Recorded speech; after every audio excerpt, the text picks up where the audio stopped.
Story number 1. I had worked as a nurse in several hospitals and facilities before landing my current job.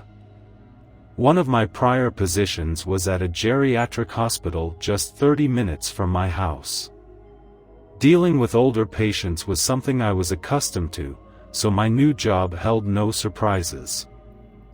I had only been at this hospital for a couple of weeks, and the events of that second-to-last shift would forever stay with me. It was a typical graveyard shift, and I was running on minimal sleep. My assignment for the night was the Alzheimer's ward, where the patients seemed to adore my presence. I was a young woman in her 20s among residents who often drifted through the recesses of their minds. I provided them with a tether to the present, a connection to everyday life.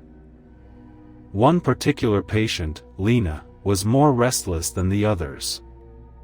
It was my first night attending to her, and she kept insisting on the voices she heard and the man dressed in black lurking in the corner of her room. Another lady in the room had asked for her curtain to be closed, hoping to distance herself from Lena's distress. Lena's fear was palpable, and I did my best to comfort her, even though I couldn't see the things she described. I held her hand and assured her that she wasn't alone, promising to be just a call away. After a while, Lena seemed to relax, and when I checked on her later, she was asleep. As the night progressed, most of the patients drifted off into slumber, and time seemed to slow down, almost moving in reverse. It was then that something strange occurred. While I was in the linen room, stocking my cart, I heard a noise coming from the room. The room had been silent, and the door was closed, making the sound all the more eerie. I turned to investigate but found nothing out of the ordinary. As I resumed my task, I felt a sensation that can only be described as a hand on my shoulder. I spun around, startled, and screamed, but there was nothing there. I was alone in the room. Still trembling, I stepped out into the hall to check if any other nurses were nearby, but it was eerily quiet. With no other options, I returned to my duties, trying to shake off the unnerving encounter. As I finished stocking the cart and turned to face the door, I was overcome with terror. There, standing outside the room, was a man dressed in black, peering through the glass with a sinister smile. My screams pierced through the silence, waking up the entire ward. The man vanished from sight, and within moments, one of my fellow nurses rushed in to assist me. I asked her if she had seen the man, but her response puzzled me. "What man?" she asked. There was no one else in the room. My screams had also awoken Lena, who began to speak of the voices again, not realizing they were my screams she referred to. I questioned her about the man in black, his appearance, and the fact that he was smiling. Her response sent a chill down my spine. "How did you know?" she asked before screaming, "Get me out of here. He's coming." The other nurses tried to calm Lena down, but I was transferred to a different ward for the remainder of the night. Eventually, I decided to leave my job early, still shaken by the bizarre experience. I informed the head nurse about my decision, explaining that the encounter had traumatized me. I had never been diagnosed with any mental health issues or experienced hallucinations before. While sleep deprivation can play tricks on the mind, this felt different. The sensation of a hand on my shoulder, the smiling man matching Lena's description, and the inexplicable events that unfolded that night left me questioning reality. It was a supernatural occurrence that defied explanation, and I hoped it would remain a once-in-a-lifetime experience. Story number 2. I once matched with a girl on Tinder named Francesca, and right from the start, she seemed intriguing. Her left arm was adorned with a sleeve of tattoos, and she sported striking red highlights in her hair. Her profile proudly proclaimed her love for working out. One of her photos showcased a cool-looking building with a breathtaking view from the rooftop, and I couldn't resist asking her about it. She revealed that it was an abandoned hospital on the outskirts of town, a spot she found exhilarating to explore at night, despite the lone cop patrolling the vast parking lot to deter trespassers. Francesca assured me that evading the cop was a piece of cake, and she proposed that we make it our unique first date experience. I eagerly agreed, seeing it as a departure from the usual drinks and dinner routine. I picked Francesca up from her house, just a short 10-minute drive away, and together we embarked on the 20-minute journey to the abandoned hospital. During the drive, we got to know each other, our personalities clicking as we chatted along the way.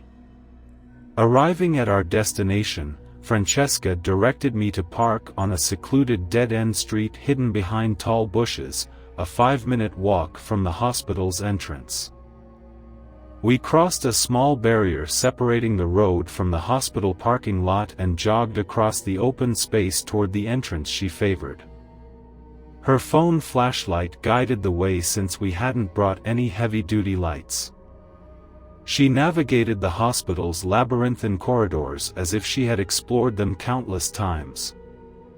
We eventually reached a stairway leading upwards, and the anticipation of being alone in a deserted hospital at night was both thrilling and unnerving. On the first floor, Francesca's animated conversation made me nervous, fearing we'd attract unwanted attention with our voices echoing down the corridor. Suddenly, a sound, like a door opening or closing, reached our ears from farther down the hallway. We both fell silent and turned off our flashlights. Tension hung in the air as we waited in darkness. Then, a loud bang nearby jolted us, and we scrambled to escape the unknown threat. Back at the stairway, we sprinted up several levels with our flashlights blazing. We thought it was safe to resume normal conversation when we were a few floors higher. Francesca reassured me that the police rarely ventured into this place. However, the unsettling part was that we hadn't seen another light in that dark corridor, indicating there were likely no other explorers around. Our relief was short-lived. Sounds echoed from the exit stair shaft below, and we realized someone was ascending the stairs. Panic set in once more as we hurriedly followed Francesca, trusting her knowledge of the hospital's layout. Running through the maze-like building, I couldn't shake the feeling of being pursued, though I wasn't sure whether I preferred it to be the police or someone else. Francesca led us to a small outdoor area, not on the highest rooftop, but still elevated. We paused to catch our breath, but the feeling of being followed continued to haunt us. Even Francesca, who seemed so confident in her knowledge of the place, appeared concerned. After a few minutes, we ventured through a broken window into a room with a precarious setup. We had to walk along long, narrow wooden planks with a significant drop below. I hesitated but didn't want to appear scared, so I followed her across the sketchy wooden path until we reached the top of a pillar where one board ended and another began. We sat down, letting our legs dangle over the edge, peering into the darkness below. The creepiness of our surroundings intensified as we thought we were alone, until we heard footsteps from below. It sounded like someone was walking toward us. Our presence had already been discovered, so we turned on our flashlights and aimed them downward. There, right beneath us, stood a man in his 40s wearing a black Carhartt beanie, a black jacket, and black sweatpants. He wore a sinister smile and beckoned us to come down in a chilling, deep voice. I asked if he was a police officer, but he ignored my question, repeating his eerie invitation. Terrified, Francesca and I got up and started walking back across the narrow wooden board. I was even more afraid of falling than before, uncertain of what the man might do if he caught us. We were halfway across when the man hurriedly left the room below us through a nearby door. It was clear he intended to catch us. We had to move quickly. We made it across and raced to get out of there, knowing this man was a threat. As we descended the opposite stairwell, we heard the door several flights above us open and slam shut, followed by the unmistakable sound of footsteps heading our way.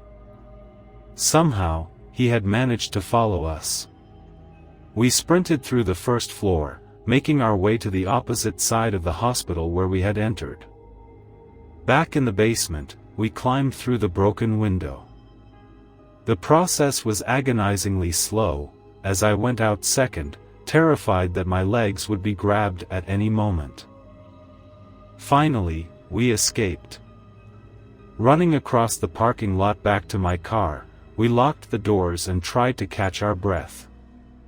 The entire experience had been a nightmare, and our escape had bonded us in a way that was hard to describe. We drove away, stopping at a Wendy's to grab some food and collect our thoughts. We sat in the car for an hour, talking and reflecting on our harrowing adventure, before I dropped Francesca off. While Francesca and I were romantically involved for a few months, our enduring connection transcended that. We remained good friends, bonded by a shared experience that neither of us would ever forget. And as for the abandoned hospital, it remained a place we never dared to revisit.